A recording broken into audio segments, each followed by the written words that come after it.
If you work alone at night, remember one thing before listening to this story. Never assume that everything you see on a CCTV camera is real. Because sometimes cameras capture things that shouldn't be there at all. The year was 2024. In Ohio, USA, 28-year-old Ethan Brooks worked as a night shift security guard at a large shopping mall. His job was simple: monitor the empty building from 11 p.m. to 7 a.m., making sure everything remained secure while the stores sat dark and silent. For months, his nights had been uneventful. Just endless hours of watching security screens, making routine patrols, and waiting for sunrise. And on that particular night, everything seemed perfectly normal. The mall was empty, the doors were locked, the cameras showed nothing unusual. Then, at exactly 2:13 a.m., something appeared on one of the CCTV monitors. Something that shouldn't have been there. Something that would change Ethan's life forever. Ethan was sitting in his chair, sipping coffee, when something on camera 17 suddenly caught his attention. The camera monitored a closed corridor on the 3rd floor of the mall, a section that was completely off limits after hours. There was no reason for anyone to be there. Yet on the screen, a small figure was standing in the middle of the hallway. At first, Ethan assumed it was a child who had somehow been left behind after closing time. He leaned closer to the monitor. The figure wasn't moving, not even an inch. It simply stood there in complete silence. Feeling uneasy, Ethan zoomed in on the camera feed. The moment the image became clear, he nearly dropped his coffee cup. It was a little girl. She was wearing a white dress. Long black hair hung over her face, completely hiding her features. A cold sweat formed on Ethan's forehead. The mall had closed more than 2 hours earlier, and a full security sweep had already been completed. There was no way anyone should still be inside. So how had this girl gotten into the building?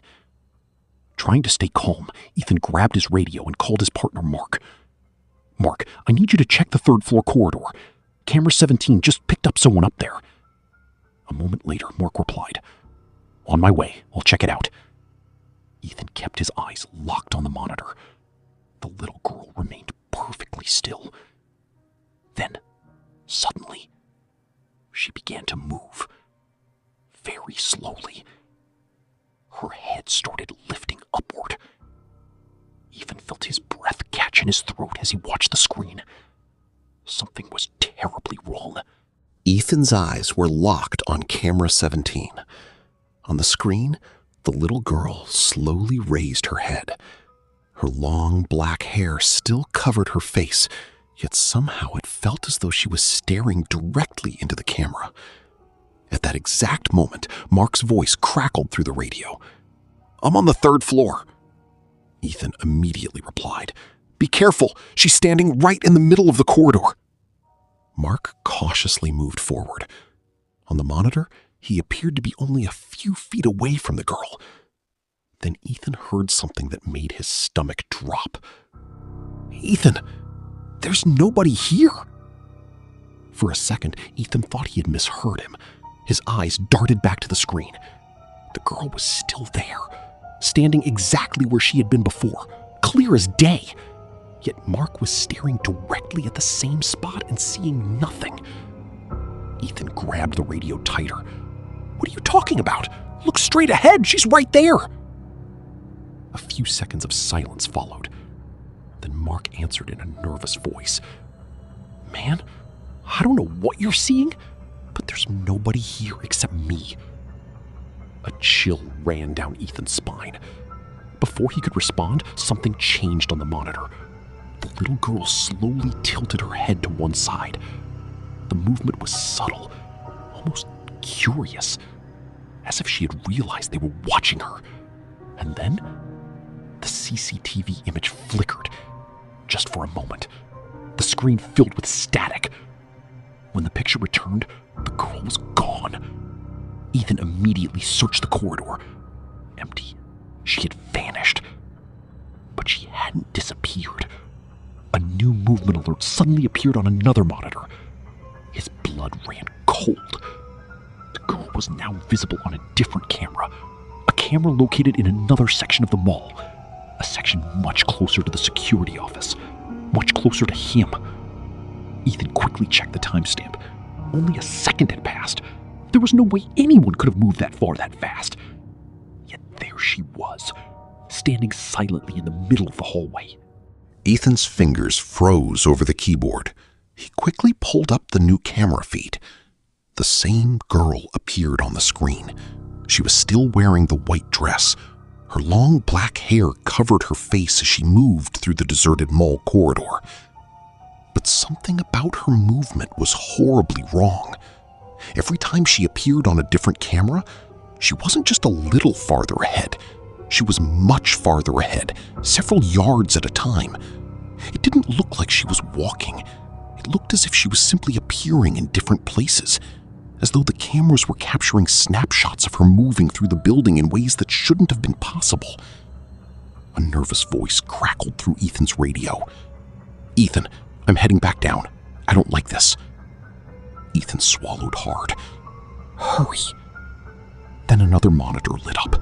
Camera 12. His heart sank. That corridor led directly to the security office, and the girl was standing there, only a short distance away. Ethan glanced toward the office door. Everything outside looked quiet. No footsteps, no shadows, nothing. Slowly, he turned his attention back to the monitor. The girl... Knock. Knock. Knock. The sound came again. This time, louder. Clearer. Ethan slowly rose from his chair. His throat had gone completely dry. He stared at the security office door. A faint strip of light from the hallway shone beneath it, but there was no shadow, no sign of anyone standing outside. And yet the knocking continued. Knock.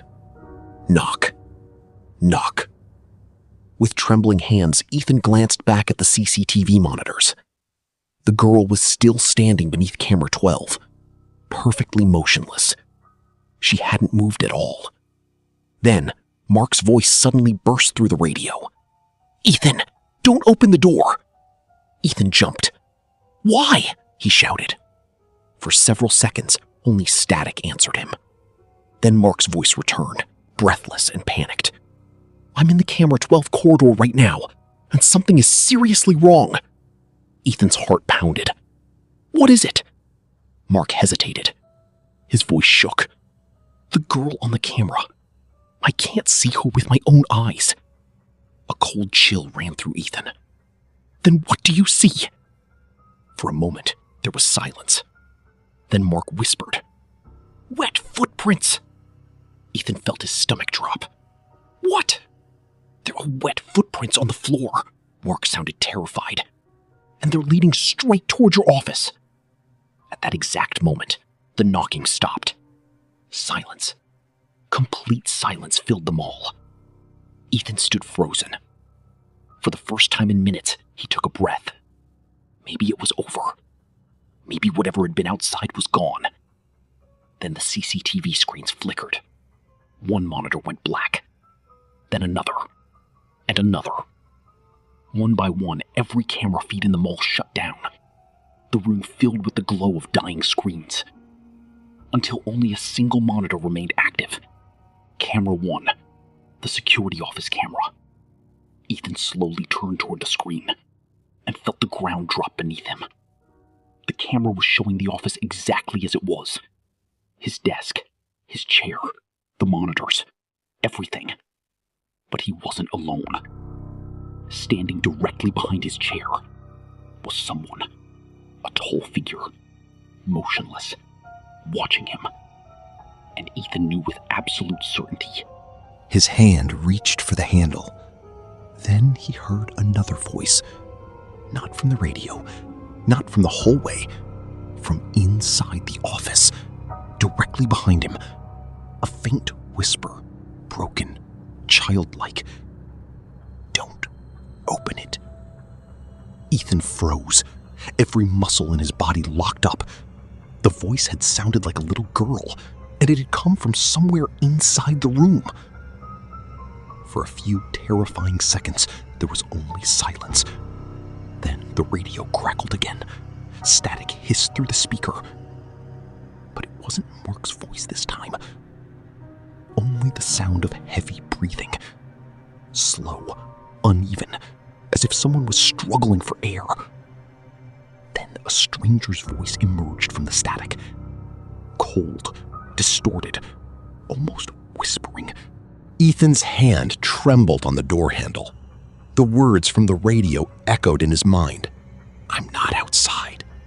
A wave of panic washed over him. He immediately stepped away from the door. Then, bang! Bang! Bang! Something slammed against the door with tremendous force. The entire security office shook. Ethan stumbled backward. "Who's there?" he shouted. No answer. Only more pounding. Bang! Bang! Bang! The sound echoed through the room. Then, suddenly, everything stopped. Silence. A suffocating silence. The kind that made every second feel endless. Ethan could hear his own heartbeat pounding in his ears. Then, a voice came from the hallway. "Ethan! Open the door!" His eyes widened. It was Mark. The voice sounded exactly like Mark. The same tone, the same urgency, the same fear. But that was impossible. Only seconds earlier, Mark had told him over the radio that he wasn't outside the office. Ethan's mind raced. Which voice was real? Which one was lying? Then something on the monitor caught his attention. Camera 1 was still active. Slowly, Ethan looked toward the screen. The camera showed the hallway outside the office door. And someone was standing there. But it wasn't Mark. It was the little girl, the one in the white dress. Her head hung low. Long black hair covered her face. She stood perfectly still, waiting. A cold chill crawled down Ethan's spine. Then another voice came from outside. "Ethan." A pause. "Let me in." This time, it didn't sound like Mark. The voice was distorted, broken, wrong, like someone trying to imitate a human voice but failing. Ethan's heart pounded harder. His eyes remained fixed on the monitor. And then, the girl slowly lifted her head. Very slowly. The strands of hair parted, revealing what lay beneath. Ethan felt terror grip every part of him. Because where her face should... The security office was swallowed by darkness. The moment the lights went out, Ethan nearly screamed. Only the faint blue glow of the CCTV monitors illuminated the room. His hands shaking uncontrollably, he reached into his belt and pulled out his flashlight. With a trembling thumb, he switched it on. A thin beam of light cut through the darkness. The chair, the desk, the filing cabinet, everything looked normal. For a moment, Ethan convinced himself that maybe it was all in his head. Then he heard it. Drip, drip, drip. The sound of water falling somewhere in the room. Ethan froze. The noise echoed softly through the darkness. Slowly, he turned his flashlight toward the source. The sound was coming from the darkest corner of the office. His pulse quickened. Every instinct told him not to go closer, but he couldn't stop himself. Step by step, he moved forward.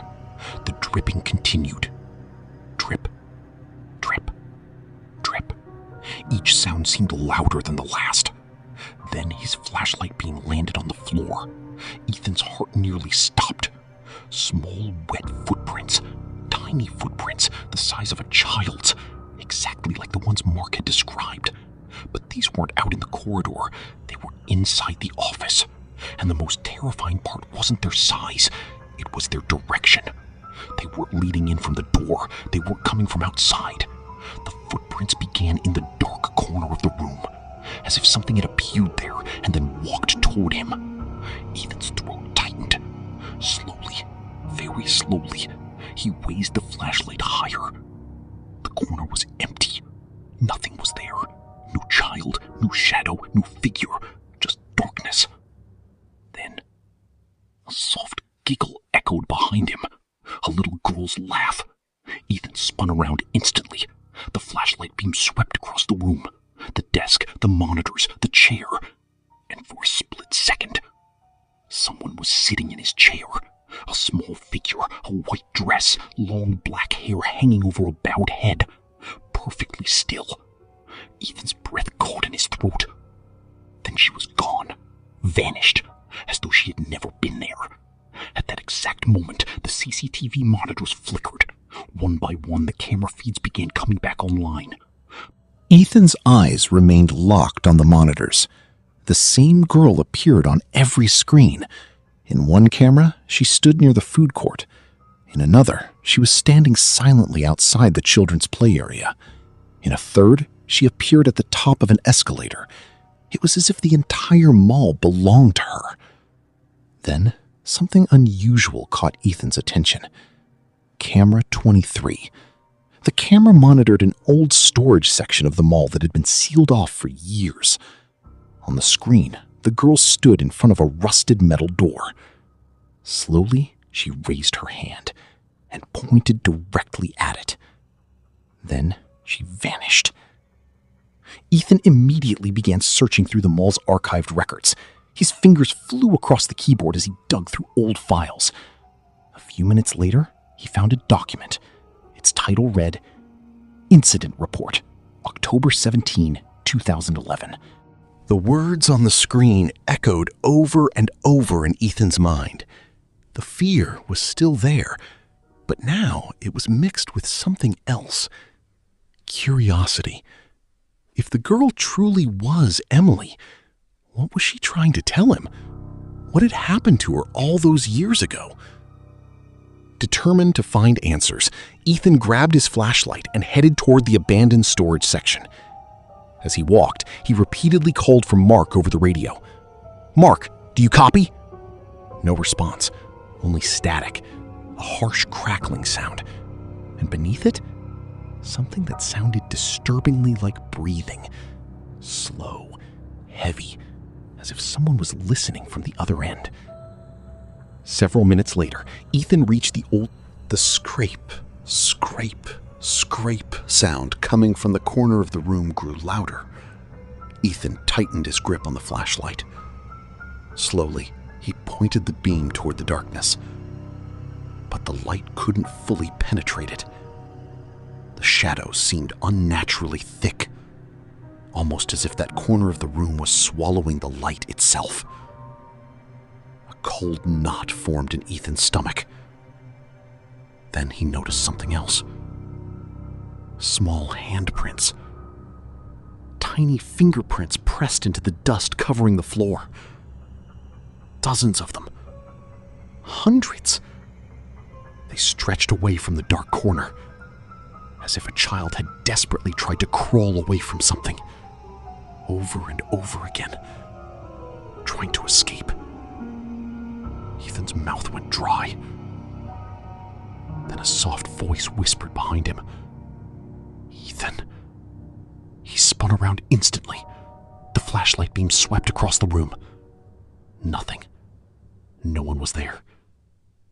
The room was empty. But something on the wall caught his attention. Words were appearing. Slowly. Letter by letter. As though an invisible hand was scratching them into the paint. Ethan stared in horror. The message completed itself. "Don't look at it." A chill shot through his entire body. Then Mark's warning echoed in Ethan's ears. He slowly backed away from the darkness. Every instinct told him to run, to leave the room, to leave the mall, to never come back. Then something caught his attention. An old computer terminal sat in the corner of the storage room. A thick layer of dust covered it. The monitor looked ancient, but there was something impossible about it. The screen was still flickering, as if it had never been shut down, despite sitting abandoned for years. Ethan hesitated, then stepped toward it. With trembling hands, he pressed a key. The monitor buzzed to life. pale glow filled the room. Several old files appeared on the screen. Most were corrupted, unreadable. Then one file name caught his eye. Security recording, October 17, 2011. Ethan's heart skipped a beat. October 17, 2011. The exact day Emily Carter disappeared. Trying to ignore the scraping sound still lingering in the darkness behind him, he opened the file. The recording began. Grainy security footage filled the screen. The old storage section appeared exactly as it had looked 15 years ago. Then Emily appeared, 8 years old, wearing the same white dress. She was running, crying. The blinking red marker on the computer screen made Ethan's heart race. A hidden section beneath the mall? That made no sense. Nothing like that existed in any official record. And yet, the map clearly showed it. After a moment of hesitation, Ethan grabbed his flashlight and followed the route displayed on the screen. Behind the storage section was an old service corridor. It looked abandoned, forgotten, as though nobody had walked through it for decades. Dust coated the walls, rusted pipes lay scattered across the floor, and the air grew colder with every step. The deeper he went, the more uneasy he felt. Eventually, he reached a massive metal door. There was no sign, no label, no warning. It was as if someone had deliberately erased all evidence that this place existed. Ethan swallowed hard and pushed against it. Creak. Ethan's flashlight beam cut through the darkness. Something was standing there. Tall. Far too tall. Its head nearly touched the ceiling of the underground chamber. Yet its body wasn't fully visible. It seemed to be made entirely of shadow, a shape formed from darkness itself. And where its face should have been, there was only a deep black void. The temperature in the room suddenly dropped even further. Frosty mist escaped from Ethan's breath. Across the chamber, Emily still stood in her white dress, pointing toward the figure. But something had changed. This time, there was no fear on her. Boom! Boom! Boom! The massive iron door shook violently with every impact. Ethan couldn't take his eyes off it. Whatever was trapped on the other side possessed incredible strength. Each strike sent vibrations through the entire underground chamber. Dust rained from the ceiling. The walls groaned. And yet the most unsettling thing wasn't the door. It was the shadowy figure standing in front of it. The creature wasn't trying to escape. It wasn't attacking the door. It was guarding it, as though its purpose was to keep something locked inside. Ethan swallowed hard. "What is that?" he asked in a trembling voice. Emily looked toward the door before answering. Fear filled her eyes. The thing that trapped all of us here. A chill ran through Ethan's body. He glanced at the towering shadow figure. "You mean not him?" Emily slowly shook her head. "No." Her voice barely rose above a whisper. "He's the jailer, not the monster." Ethan felt the ground disappear beneath him. Everything he believed had been wrong. The creature he'd feared most, the thing he thought was hunting the children, might not have been the true enemy at all. Another thunderous impact shook the chamber. Boom! The crack in the iron door continued to spread.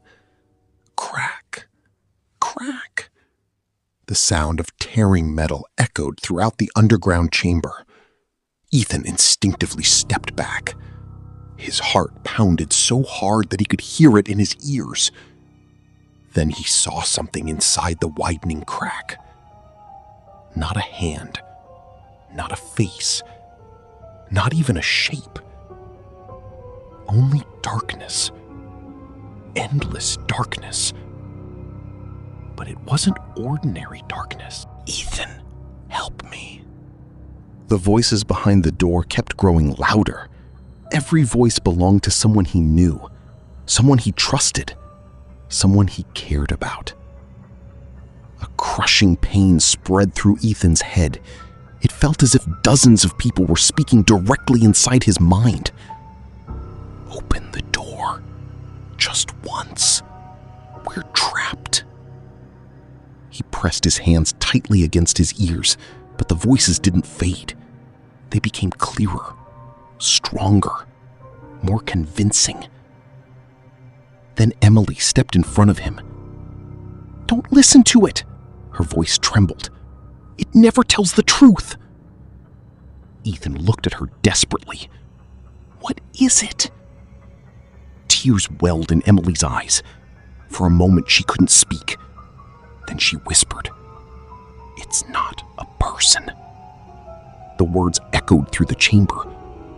"It feeds on fear, grief, and loneliness. It shows people exactly what they want to see most, and then it uses that against them." A cold shiver ran down Ethan's spine. Suddenly, a new voice emerged. Hundreds of glowing eyes stared at Ethan from within the crack. They weren't human eyes.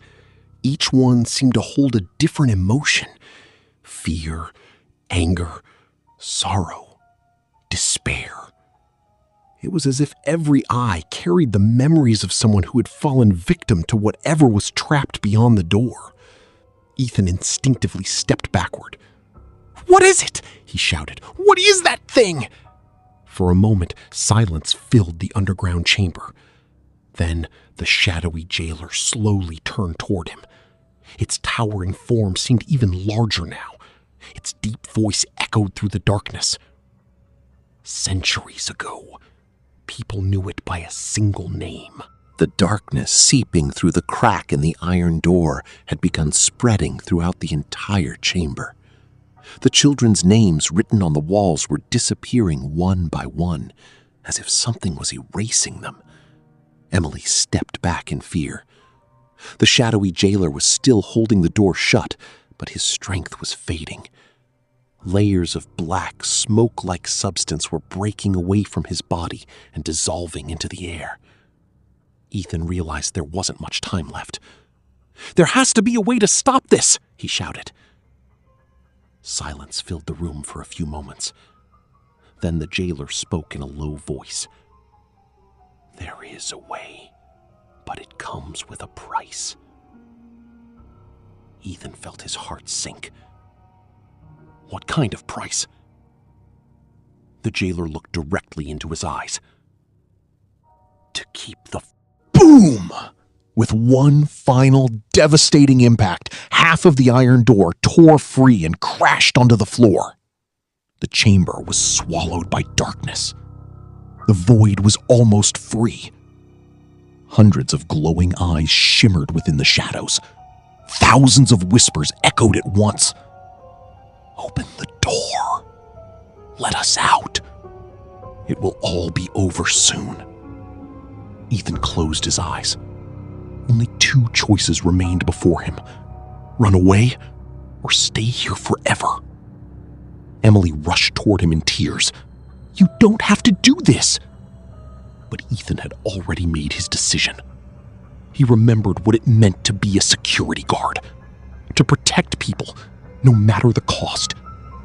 Slowly, he walked toward the shattered door. The shadowy jailer watched him. For the first time in countless years, a look of relief appeared on his face. "Are you sure?" he asked. Ethan nodded. "If not me, then someone else will have to." The void's roar thundered through the chamber. Darkness surged toward him, but Ethan did not step back. The moment he touched the broken remains of the door, a brilliant white light erupted throughout the room. Every child's name written on the walls began to glow.